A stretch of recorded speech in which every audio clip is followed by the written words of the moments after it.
Hey guys, welcome back हुए है channel पर। बात करेंगे हम दीपिका और शुएब की इस वीडियो के बारे में। इस वीडियो का टाइटल था ब्लड टेस्ट रिपोर्ट, दीपिका मन अच्छा नहीं, शुएब इब्राहिम। और चलो जी, ये टाइटल और तो ये सारी चीज़ें छोड़ दो, लेकिन ये इसका थंबनेल था। अच्छा, थंबनेल अभी कुछ थोड़ा बहुत चेंज हुआ है दोबारा से, बट लेकिन जब मैंने ये 16 घंटे बाद ये वीडियो देखी तो थंबनेल इसका यही था। इसके बाद अभी जब दोबारा मैंने ये वीडियो देखी तो मतलब मैंने दोबारा जब उसको सर्च किया तो उसका थंबनेल चेंज हो चुका है, ठीक है। लेकिन सबसे पहले जो था तकरीबन 16 घंटे तक समझो यही थंबनेल बना हुआ था।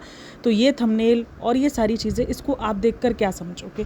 ऑब्वियसली जिस तरीके की शक्ल है, जिस तरीके का टाइटल लिखा हुआ है, और हम सबको पता है दीपिका कक्कर इस टाइम जिन सारी चीज़ों से गुजर रही है वो चीज़ें कोई ठीक चीज़ें नहीं है। तो इसको आप क्या बोलोगे? जबकि व्लॉग के अंदर कुछ और है, हाँ बिल्कुल डिफरेंट चीज़ें। तो ये सब क्या है? देखो, जब आप एक कंटेंट बनाते हो ना तो आप उसको थंबनेल और टाइटल पहले से दिमाग में लाते हो। ये क्लिक बैटिंग होती है, सबको पता होता है कि यार इन सारी चीज़ों से व्यूज़ आते हैं, तो ये सिर्फ व्यूज़ लेने के लिए। मतलब सोचो आप अपनी बीमारी को भी, अब इसका मतलब क्या बनेगा कि व्यूज़ लेने के लिए आप अपनी बीमारी को भी यूज़ कर रहे हो, या आप उसको क्लिक बैट कर रहे हो। आपको पता है कि लोग इस चीज़ से जो है वो टच हो, मतलब इमोशनली फील करेंगे और आपकी वीडियोस को देखेंगे। मतलब आप इस बीमारी को सीधा सीधा अपने व्यूज़ के लिए यूज़ कर रहे हो। और अगर आप एक इन सब चीज़ों से गुजर हो, चाहे ये कोई भी ब्लॉगर कर रहा हो, मैं हमेशा कहती हूँ सिर्फ ये एक ब्लॉगर नहीं है जो इस तरीके से इन सारी चीज़ों को यूज़ करते हैं, तो यहाँ पर इनकी ह्यूमैनिटी चली जाए, क्योंकि ये लोग अपने आप को यूज़ कर रहे हैं तो लोगों को लगता है अरे इंसानियत का क्या लेना देना है। लेकिन अगर हम इन्हीं चीज़ों पर बात कर ले तो हमें दर्श दिया जाता है कि तुम्हारे अंदर की इंसानियत, जब वो अपनी चीज़ों को खुद कंटेंट बना रहे हैं, खुद वो आपको उसी तरीके से पेश कर रहे हैं, हमें इस वजह से देखो। तो जब हमें उसमें कुछ चीज़ें ऐसी अजीब सी दिखेंगी, जब हम सवाल करेंगे तो हमारी इंसानियत पर सवाल उठा दिए जाते हैं कि तुम्हारे अंदर इंसानियत नहीं है। अच्छा जी, एक बहुत मज़े का सीन हुआ है कि मुझे मेरी एक सब्सक्राइबर ने मुझे मेरे ही कमेंट सेक्शन का एक स्क्रीनशॉट उठा के भेजा। मैंने उसको पूछा, मैंने कहा ये किसका स्क्रीनशॉट है? तो वो मुझे बोलती है आप ही के जो है वो उसका स्क्रीनशॉट है कमेंट सेक्शन का, जहाँ पर लोग मुझे कह रहे हैं कि मुझे जो है वो नेहा ने डॉलर्स भेजे हैं। नेहा डॉलर किधर है मेरे? 10 मेरे डॉलर्स, मतलब ऐसा कुछ।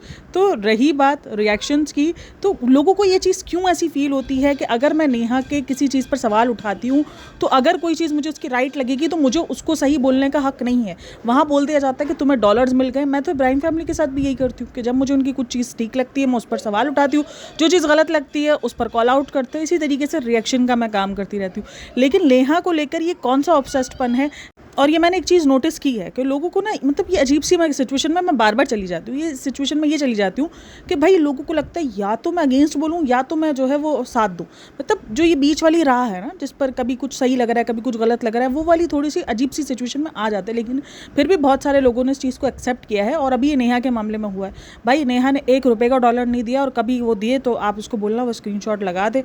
और अगर उसने कभी मुझे कोई डॉलर ट्रांसफ़र की हो, 1 घंटा कॉल पर ज़रूर बात हुई है, लेकिन जाहिर सी बात है अगर कोई इंसान मुझसे आकर कुछ बता रहा है, मैं मुझसे कुछ डिस्कशन कर रहा है, और मुझे जब वो चीज़ ठीक भी लग रही है कि हाँ सही है, शायद ये बात झूठ है, ये बात गलत है, तो मैं उस चीज़ को आके क्यों नहीं कहूँगी जबकि मैंने उसको अपनी वीडियोस में शेयर किया हुआ है। तो मुझे उसका इतना सा जवाब दे दो। 1 घंटे पे कॉल पे बात करने में डॉलर्स कहाँ से आ गए और ये कहाँ से बात आ गई? और मैंने कहाँ कह दिया कि अब नेहा अगर कुछ ऐसे एक्सपोज करेगी या मुझे अगर कुछ क्वेश्चन आएंगे तो मैं अपनी वीडियोज़ में क्वेश्चन नहीं करूँगी। उसने भी कहा है कि आपको जैसा रिएक्शन देना है दो, और मुझे चाहे वो रेडिट से बात हो चाहे वो नेहा से बात हो, जब भी इनसे बात हुई है मैंने ये कहा कि मैं अपना रिएक्शन आप लोगों के कहने पे नहीं चेंज करूँगी। मेरा ऐसा कोई नहीं है, मुझे जो समझ में आएगा मैं वही रिएक्शन दूंगी। हाँ, इन्होंने मुझसे क्लियरिटी ज़रूर भेजी, चाहे वो रेडिट हो चाहे वो नेहा, वो अपनी बात ज़रूर मेरे साथ कन्वे कर दी उन्होंने। अब वो मेरे ऊपर है कि मैं उसको कैसे लेती हूँ, मुझे क्या समझ आता है, मुझे क्या सही लगता है, मुझे क्या गलत लगता है, क्या मैं शेयर करती हूँ। तो ये बात इतनी ही है, आई थिंक आप लोगों की बात क्लियर हो जाए। मुझे मेरे स्क्रीनशॉट भेज के कन्फ्यूज कर दिया मेरी सब्सक्राइबर ने। मैंने कहा यार ये किसका है, किसको नेहा ने डॉलर्स दिए, क्या सीन है? तो मुझे पता चला वो डॉलर्स वाली तो मैं ही है। तो ये सारा सीन था, मज़ा आया मेरे साथ देखकर। मुझे ऐसी चीज़ें ना कभी कभार मज़ा दे देती है। अच्छा जी, शुएब इब्राहिम का वीडियो स्टार्ट होता है दीपिका कक्कर के वो जो ब्लड टेस्ट हो रहा होता है उधर से। मैंने कभी बीच में एक बार सुना था, दीपिका कक्कर ने ये बात कही थी कि शुएब इब्राहिम जो है वो मेरा ब्लड निकलता हुआ नहीं देख सकते, तो वो इधर उधर नज़रें कर लेते हैं, वो इधर उधर कर लेते हैं। ये दीपिका कक्कर के खुद के ही जुमले थे। लेकिन आज और इससे पहले भी एक बार ये हो चुका है, मैंने उस बार भी ये बात हाईलाइट की थी कि अब वो उसको शूट करते हुए दिखाता है। क्यों भाई? व्यूज़ के कम हो गए तो इसलिए आप सब कुछ देख सकते हो।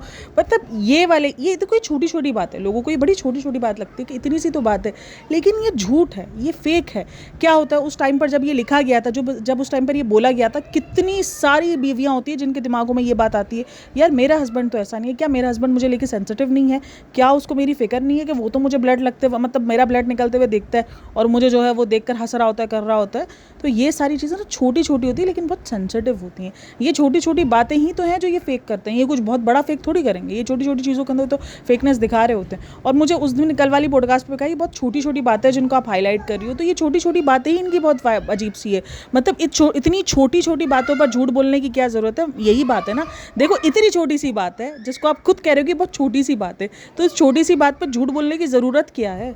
और ये अभी जब बीमारी स्टार्ट हुई थी उसी टाइम पर दीपिका कक्कर ने एक व्लॉग बनाया था जिसमें ये बात कही थी कि शोएब इब्राहिम जो है ना वो मुझे मतलब सिरिंज वगैरह लगते हुए या ब्लड निकलते हुए या ऐसे टेस्ट वगैरह करते हुए देख नहीं सकता, तो ये इधर उधर नज़रें कर लेता है और ये ऐसे कर लेता है वैसे कर लेता है। तो अब वो रिकॉर्ड कर उसको अपलोड भी कर रहा है। अब सब हो सकता है, व्यूज़ के लिए सब हो सकता है।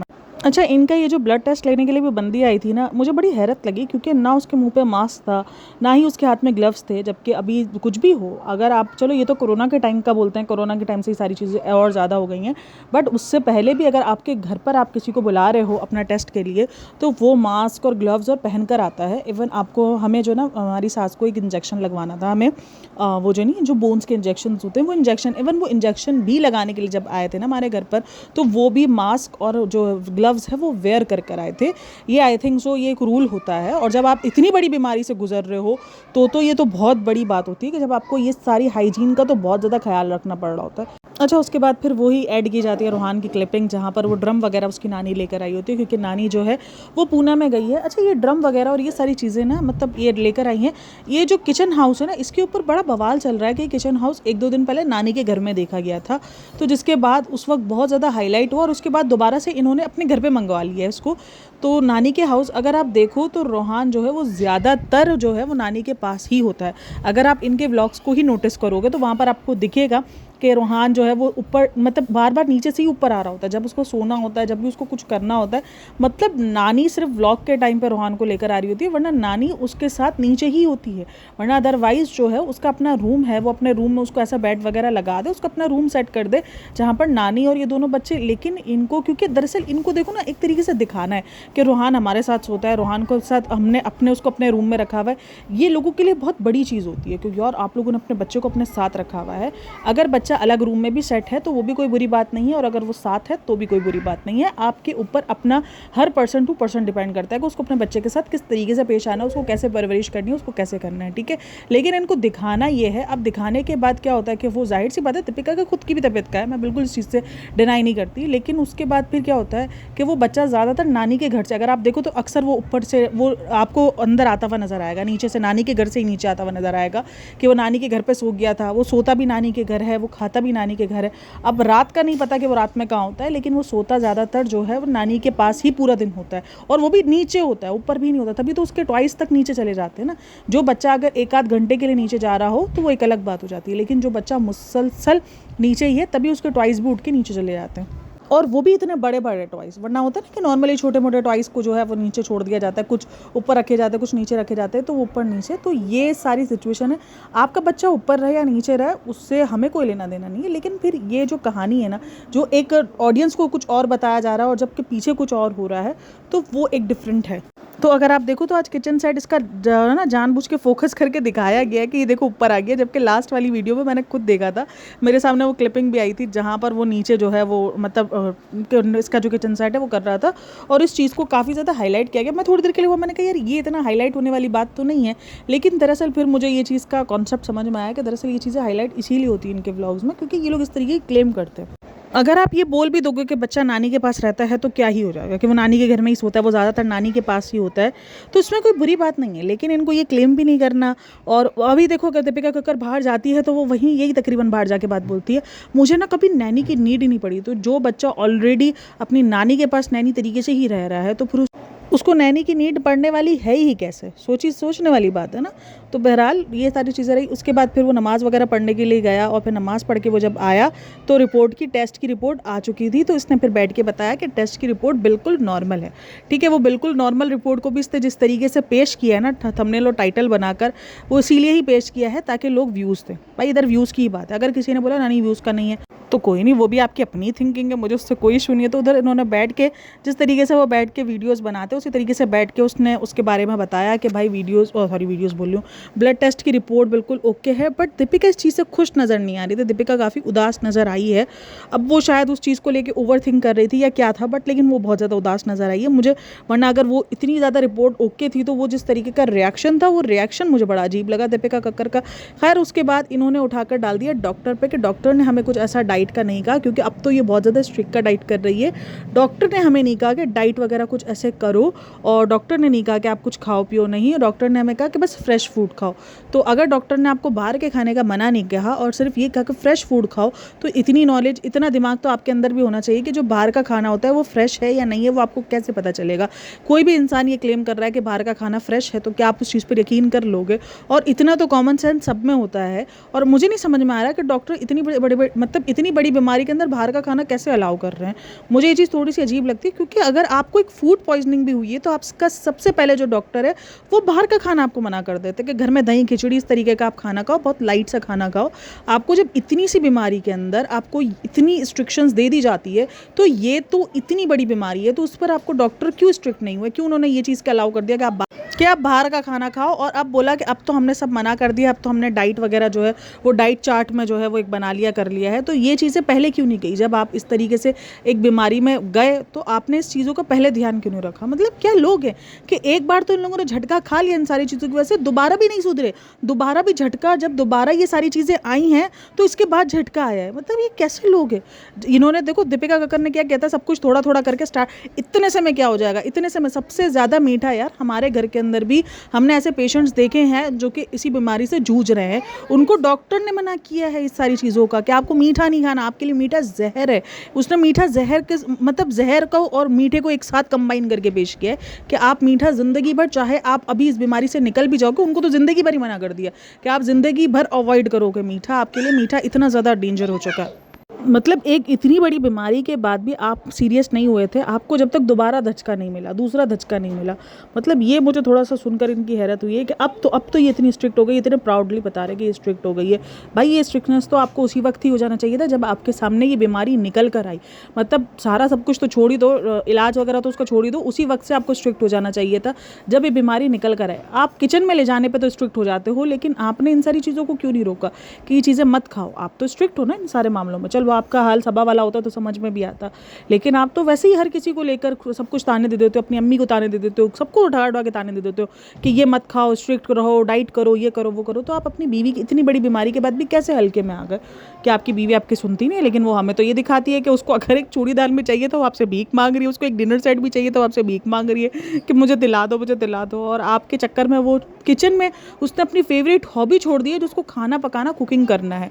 मतलब भाई कुछ भी। और इन्होंने टाइटल को भी किस तरीके से मैनिपुलेट किया है, किस तरीके से इन्होंने घुमाया है। क्या लिखा है एक तरफ कि दीपिका की ब्लड टेस्ट, और उसके बाद लिखा कि दीपिका का मन अच्छा नहीं है, ताकि लोग और ज़्यादा इस चीज़ पे कॉन्शियस हो कि भाई क्या है अंदर रिपोर्ट में। और ये टाइटल के साथ खेलते हैं। अभी जो लास्ट वाला भी टाइटल था ना, अच्छा मेरी एक सब्सक्राइबर ने मुझे ये कमेंट किया था, मतलब वो ना मुझे कमेंट्स करती रहती है, वो जैसा भी हो ना, वो मतलब मेरी मतलब एक न्यूट्रल ऑडियंस होती है ना, जिसको मैं सही लगती हूँ तो वो मुझे सही बात पे अप्रिशिएट भी करती है, और जिसको लगता है कि मैं ओवर हूँ या मैं कुछ ओवर थिंकिंग कर रही हूँ तो मुझे उस चीज़ पर भी मतलब रिएक्शन देती हैं। तो वो उन्हीं का कमेंट था उस चीज़ को लेकर कि अगर तुम थर्स्टी, तुम इनकी वीडियो देखो चांद रात वाली, तो इन्होंने अपने टाइटल में लिखा हुआ है चिकन काली मिर्च। तो जो जिसके जैसे नवरात्रि के व्रत चल रहे हैं तो उनको ये सारी चीज़ें नहीं देखनी चाहिए। जब उन्होंने टाइटल थंबनेल में ही दिखा दिया कि इन्होंने चिकन बनाया है, तो जिनके व्रत थे उनको ये सब चीज़ें नहीं देखनी चाहिए। अच्छा अब ये देखो, मैं उनकी इस बात से एग्री तो करती हूँ कि देखो जब आपको टाइटल थंबनेल में ही पता चल गया और जब आप व्रत में हो तो आपको ये चीज़ें नहीं ओपन करनी चाहिए, क्योंकि अगर आपके सेंटिमेंट्स हर्ट हो गए, अगर आप जो है वो रिलीजियस उस पर चल रहे हो और अगर आप ये सारी चीज़ें देखोगे आपको तकलीफ होगी। लेकिन ये टाइटल क्यों डाला गया? आपने कभी ये चीज़ सोची? ये टाइटल इसीलिए डाला गया ताकि जो है वो ऑडियंस ये देखने को आए कि क्या दीपिका की अम्मी ये सारी चीज़ें खा रही है या नहीं खा रही। अगर आप देखो तो ऑडियंस गई भी है ये सारी चीज़ें देखने के लिए कि दीपिका की अम्मी ने चिकन खाया कि नहीं खाया, क्योंकि सबको पता है कि दीपिका की अम्मी जो है वो मतलब के नॉन मुस्लिम है, तो इसीलिए। और ये भी एक बहुत बड़ी बहस छिड़ी हुई है कि नवरात्रि में कुछ लोग कहते हैं कि हम चिकन खा भी लेते हैं नॉन मुस्लिम, कुछ लोग कहते हैं नहीं खाते। भाई मैं ये नहीं बोल रही कि उसने खाया या नहीं खाया या वो गलत है या ये सब चीज़ों पर ठीक है। मैंने ये कहा कि इन सारी चीज़ों को लेकर बहुत ज़्यादा एक अजीब सा बन जाता है, तो आप लोग इन सारी चीज़ों को अवॉइड करो।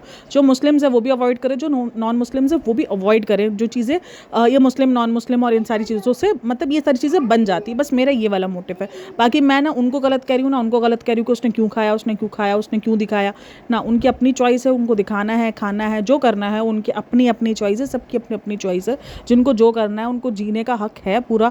अगर कोई मुस्लिम भी है और वो अगर कोई ऐसे नॉनवेज खा रहा है नवरात्रि में तो कोई उसको मना नहीं है। और अगर कोई नॉन मुस्लिम भी और वो रमज़ान में बैठ के कुछ खाने खा रहा है या हमारे फेस्टिवल्स में या जो चीज़ें हमें मना है वो चीज़ें हमारे सामने भी कर रहा है तो भी इसमें ऑफेंड होने वाली बात दोनों को नहीं है। तो ये मेरा पॉइंट ऑफ व्यू। अच्छा भाइयों, थोड़ी सी मेरी जो पीछे बैकग्राउंड नॉइस आ रहा है उसको अवॉइड करना। मैंने आपको पहले ही बता दिया कि ये आपको 2-3 दिन मिलेगा, 2 दिन ही मिलेगा, फिर तीसरे दिन से सब ठीक हो जाएगा। क्योंकि ये मेरे घर के अंदर ऐसे ड्रामे चल रहे होते हैं ना, कोई कमरा ऐसा नहीं है जहाँ मैं जाऊँ और वहाँ ये मेरे पीछे चू चू करने वाले मेरी औलादे ना। अच्छा, उसके बाद ना शुएब इब्राहिम को भी अपना जो है वो याद आ गया ये कहकर कि मुझे मेरे टेस्ट भी कराने हैं। 6-8 महीने हो गए मैंने अपने टेस्ट भी नहीं कराया। वो जब बीपी का निकल कर आया था तब मतलब भाई अपनी बीमारी का कंटेंट बनाने की क्यों पड़ी है कि मैं भी टेस्ट करवा लेता हूँ, मैंने भी टेस्ट नहीं करवाए। टेस्ट करवाओ अपना खामोशी से। ये छोटी छोटी बातों को उस तरीके से ऐड ऑन कर मतलब वो भी उस टाइम पर जब ऑलरेडी दीपिका कक्कर की बीमारी डिस्कस हो रही है उसमें ये दिखाना कि मैं भी करवा लेता हूँ। खैर ये होता है बहुत सारे लोगों के अंदर ना कि नॉर्मली जब किसी और की बीमारी चल रही होती है, एक तो कभी कभार ऐसा भी होता है जब आप किसी की बीमारी सुनते हो अपने इर्द गिर्द तो आपको बहुत सारे लोगों को ये बीमारी ना अपने लिए भी फील होनी शुरू होती है कि यार मुझे भी तो कुछ ऐसा नहीं हो रहा। मतलब आप वो सारी जो सिचुएशंस होती है ना वो आप अपने लिए भी फील कर रहे होते हो। तो कहीं ना कहीं ये शुएब इब्राहिम के अंदर है कि जैसे ही उसकी बीमारी का निकल कर आता है तो उसको याद आता है मुझे भी टेस्ट कराने हैं, मुझे भी जो है वो अपने आप को चेक करना है कि मैं ठीक हूँ या नहीं हूँ। ठीक है, प्रिकॉशंस लेने चाहिए। आपकी बॉडी के टेस्ट, ये जो नॉर्मल बेसिक टेस्ट होते हैं ना, ये आपको हर कुछ टाइम में 6 महीने में, कुछ लोग कहते हैं 6 महीने में, कुछ लोग कहते हैं 1 साल के अंदर अंदर आपको अपने ये टेस्ट करवाने चाहिए, रेगुलर जो टेस्ट होते हैं, ताकि आपको पता चल सके आपकी बॉडी सही है, कुछ ऊपर नीचे चीज़ें तो नहीं हो रही हैं। एक तो ये जो इसका सी सू है ना, ये तो मुझे थोड़ा सा वियर्ड लगता है यार। ये जब ये करता है ना, मतलब क्यों क्यों सी करने की क्यों ये ऐसी नौबत क्यों आती है। अच्छा, मुझे पता है कुछ लोगों का ये रिएक्शन भी होगा कि इन्होंने ये जो वीडियो बनाई है ये सब कुछ इन्होंने इसलिए बनाई है ताकि ऑडियंस को ये लोग बता सके, ऑडियंस को ये लोग अपने ना मतलब बीमारी के बारे में बता सके, कर सके।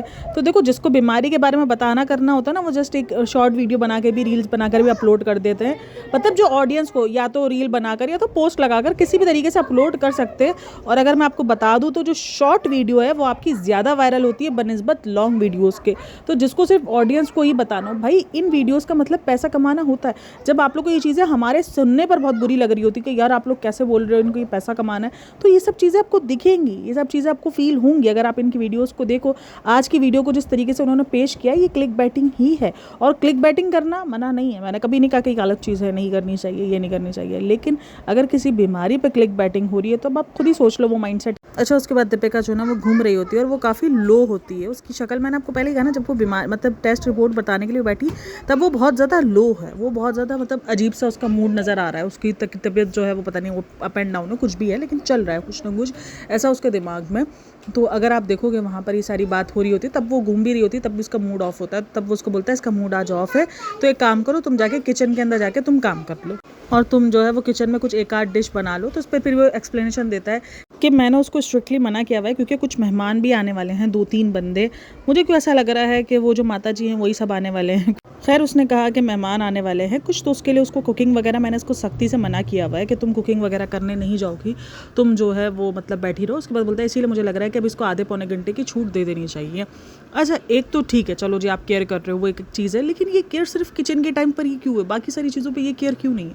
मतलब ये जो चीज़ें ऐसी होती हैं, अगर औरत को उन सारी चीज़ों से लगाव है तो ठीक है, उसको भी पता है कि उसकी तबीयत कितनी ज़्यादा है, वो अपनी तबीयत से ज़्यादा क्यों उन सब चीज़ों को लेगी। चाहे दीपिका जितना भी ज़्यादा मतलब बोल लो, उस टाइम भी अगर पता हो तो उसने बोला कि नहीं मेरी तबीयत लो होती है तो मैं बैठ जाती हूँ, तो मतलब उसको पता है कि उसकी तबीयत लो होगी तो वो बैठ जाएगी। इतना ज़्यादा ये चीज़ हाईलाइट होने के लिए क्यों है कि नहीं, जैसे ये लोग ये बता रहे हैं जैसे किचन का काम बहुत ज़्यादा हेक्टिक है, बाकी सब कुछ ओके है, बाकी बिजनेस करो, आप फोटोशूट्स करो, वो सब कुछ नॉर्मल है, वो सब कुछ आपकी नॉर्मल ज़िंदगी के अंदर चल सकता है, लेकिन किचन का काम बहुत हेक्टिक है। आप लोग पूछते हो ना ये व्लॉगर्स क्या इन्फ्लुएंस कर रहे हैं, ये लोग इन्फ्लुएंस कर रहे हैं कि देखो जो काम आज तक मतलब बहुत सारी लेडीज़ नॉर्मली करती होंगी कि हाँ किचन का काम है, अब वो ये सारी चीज़ें देखकर नोटिस करेंगी कि यार किचन का काम बहुत ज़्यादा हेक्टिक होता है, तभी तो वो अपनी बीवी को किचन में जाने से मना करते हैं। बाकी वो कुछ मना नहीं कर रहा, बाकी वो इधर से उधर भटकती फिरती रहती है, शॉपिंग कर रही है और जाकर अपने फ़ोटोशूट्स करवा रही है, जाकर वो बिज़नेस संभाल रही है, इतना हेक्टिक मेंटल प्रेशर वाला वो काम कर रही है, वो सब कुछ ओके है। वो डिज़ाइनिंग करवा रही है, वो डिज़ाइन बन रही है, वो वर्कशॉप जाती है, वो घर आती है, वो इतना ज़्यादा ट्रैफिक के अंदर घूम रही होती, फिर होती, वो सब कुछ ओके है। वो खाना पीना उसको खाने की इजाज़त दे दिया था, जिस तरीके की उसने बीच में जो इजाज़त दी थी, वो सब कुछ ओके। बस किचन इंपॉर्टेंट, किचन का काम बहुत ज़्यादा हेक्टिक है, जहाँ पर उसके बाद ऑलरेडी हेल्पर मौजूद है, लेकिन वो काम उसका बहुत ज़्यादा हेक्टिक है, इसलिए वो किचन का काम, देखो हम कितना हेक्टिक काम करें। तो ये जो इन्फ्लुएंस होते हैं ना, ये ऐसे इन्फ्लुएंस कर रहे होते हैं। उसके बाद फिर वो रेहान आता है, तो वो रेहान के बारे में बता रहा होता है कि मैं पूरा साल तो नहीं मतलब सख्ती करता, लेकिन 1 महीना मैं बहुत सख्ती करता हूँ। अच्छा जी, ये जो 1 महीना है ना, तो ये रमज़ान वाला ही गुजरा है, ठीक है ना, तो ये पिछला वाला महीना इसका यही गुजरा। तो बोला, अम्मी ने भी बोला कि इसको शॉपिंग के लिए ले जाओ, लेकिन एक बार शायद वो लेके गया है इसको शॉपिंग के लिए, जिसकी मुझे अभी ये याद नहीं है, क्योंकि मैंने कमेंट सेक्शन में उसके रीड किया, मैंने इसके प्रॉपर वीडियोज़ नहीं देखे हैं, इधर उधर हो जाते हैं। अब लोग बोलोगे तुम लोग इस पर रिव्यू करते हो, तब भी मैं नहीं देखती कितनी सारे वीडियोज़। अभी ये पिछले के 4-5 वीडियोज़ है नहीं, मैंने प्रॉपर नहीं देखे हुए, मतलब कि गुजर गए क्योंकि मैं बिजी थी इस टाइम पर। इसके बाद जिस व्लॉग का मुझे प्रॉपर रिव्यू करना होता है, मैं उसी को ही जाकर इतने ध्यान से देखती हूँ, वरना अदरवाइज़ मैं अगर कभी कुछ सामने आ भी गया तो थोड़ा बहुत व्लॉग देखे, तो नहीं देखे होते मैंने इसके व्लॉग्स कितने सारे। तो उस पर जो ना वो एक कमेंट ही मैंने पढ़ा था कि तुम इसको लेके गए थे, तुम झूठ मत बोलो। चलो जी, ये तो सच है या झूठ है वो तो मैं बाद में व्लॉग देखकर बता दूंगी, लेकिन फिलहाल जो चीज़ मैंने खुद देखी थी इनके व्लॉग में, कि इनके व्लॉग में वो पूरी रेसिपीज़ वगैरह जो है वो ये शूट कर रहा है। तो मुझे उसी वक्त हंसी आई कि भाई तुम शूटिंग का काम करा लो। ये हर किसी के मामले में यही कर रहा होता है कि अपने मतलब जो उन बेचारों के जिस चीज़ में खुशी होती है ना, ये उनको उससे रोक देगा, अपने मतलब के बाकी सारे काम करवा लेगा। कि तुमने जब उसके अगर पेपर्स चल रहे हैं और अगर तुम उसके लिए इतना स्ट्रिक्ट हो गए, तो फिर तुम उसको इतनी देर के लिए शूट के लिए क्यों खड़ा कर रहे हो कि तुम शूटिंग करो, तुम ये करो, तुम वो करो। और 1 महीना स्ट्रिक्ट होकर क्या फ़ायदा, जब तुमने पूरे साल में उसने सिर्फ पढ़ाई नहीं की है, तो वो 1 महीने के अंदर वो क्या ही इतना कुछ पढ़ लेगा। और ख़ास करके जिस तरीके से तुम लोग ये बताते हो कि एवरेज स्टूडेंट है, कि एवरेज स्टूडेंट 1 महीने के अंदर क्या ही कुछ पढ़ लेगा। और वो 1 महीना कौन सा था, उसके पेपर वाला था। तो मतलब पेपर स्टार्टिंग में अगर जिस बच्चे ने पूरा साल सही से नहीं पढ़ा हो, और जब से उसके पेपर स्टार्ट हो रहे हो तुम उस पर स्ट्रिक्ट कर लोगे, और फिर तुम उससे रिजल्ट की उम्मीद करोगे कि वो एक अच्छा रिजल्ट लेकर आए, फिर वो पॉसिबल नहीं हो। फिर तुम उसको कह दोगे कि नहीं ये एवरेज स्टूडेंट है, इसलिए इनसे हम रिजल्ट इनके ऐसे ही है, ये ऐसे ही है। तो खैर बहुत बचकाने किस्म की जो ये बातें होती है ना, वो ये लोग करते हैं। काफ़ी सारे लोग इनको, दीपिका शुएब को ना इसीलिए जो ना वो सबसे से अच्छा मानते हैं कि देखो उसने स्ट्रिक्ट कर लिया, इसने ये कर लिया, इसने वो कर लिया। अब इसको ये पता था कि उसको ये बताना है, इसलिए इसने रेहान को हाइड करके रखा हुआ था। जब रेहान शूट वगैरह भी कर रहा होता था तो उसने रेहान को हाइड करके रखा होता। रेहान की एक परछाई है जो कि शबनम जी ने, मैंने आपको बताया था ना, कि उन्होंने कैप्चर कर ली थी, और वो उन्होंने स्क्रीनशॉट शेयर किया था, जिसके बाद लोगों को पता चला कि रेहान उनको शूट कर रहा है। और काफ़ी टाइम अगर आप देखोगे बैक पर भी, तो रेहान की वॉइस सुनाई आ रही होती है। वो बैक पर कुछ ना कुछ थोड़ा बहुत भी धीरे से बोलता है, तो वो जो ना वो आ जाता है कैमरे के अंदर, तो वो रेहान होता है शूटिंग के टाइम पे। तो यानी रेहान शूट कर सकता है, आपके काम के लिए उसके अंदर स्ट्रिक्ट नहीं है, आपका काम कर रहा है तो वो स्ट्रिक्ट नहीं है। लेकिन अगर उसको अपने मन की शॉपिंग करनी है ईद की, तो आप वहाँ तब स्ट्रिक्ट बन गए कि नहीं तुम शॉपिंग नहीं करो। इन्हीं सब चीज़ों का ऐसे सभा को और ज़्यादा गालियाँ पड़ रही होती है। मैंने हमेशा कहा दोनों बहन भाई है सेम ही, लेकिन सबा जो है वो सब कुछ बहुत ज़्यादा दिखा देती है, और ये जो है ना वो बैक पे खेलता है। तो इसीलिए लोगों को लगता है यार बहुत ज़्यादा डिफरेंस है, बट इतना कोई खास डिफरेंस है नहीं, वो सिर्फ एक्टर्स अच्छे हैं, बाकी सारी बात यही है। खैर आप लोग क्या कहना है इन सब में मुझे लाजमी बताइएगा। बाकी वीडियो अच्छी लगी तो like share and subscribe my channel. अपना बहुत सारा ख्याल रखना। और नेहा जी मेरे डॉलर्स रह गए, प्लीज़ भिजवा देना मेरे डॉलर्स प्लीज़। पता नहीं क्यों लोगों को ये लगता है कि अगर हम किसी पे कुछ ऐसे अपोजिट रिएक्शंस दे देते हैं, और कभी हम उनके लिए उनके साथ का रिएक्शन दे देते हैं, तो हमें उन्होंने ख़रीद लिया है। ये सिर्फ नेहा के मामले में नहीं, यहाँ पर हर किसी का भी साथ यही होता है कि अगर वो किसी पर रिएक्शन देने और कभी कुछ अलग से बोल देंगे, तो उनको बोलेंगे इनको ख़रीद लिया गया है। भाई इतने सस्ते नहीं हैं हम, ये याद रखना। चलो जी, अपना बहुत सारा ख्याल रखना। मिलते हैं नेक्स्ट वीडियो में, तब तक के लिए टेक केयर, बाय बाय, अल्लाह हाफ़िज़।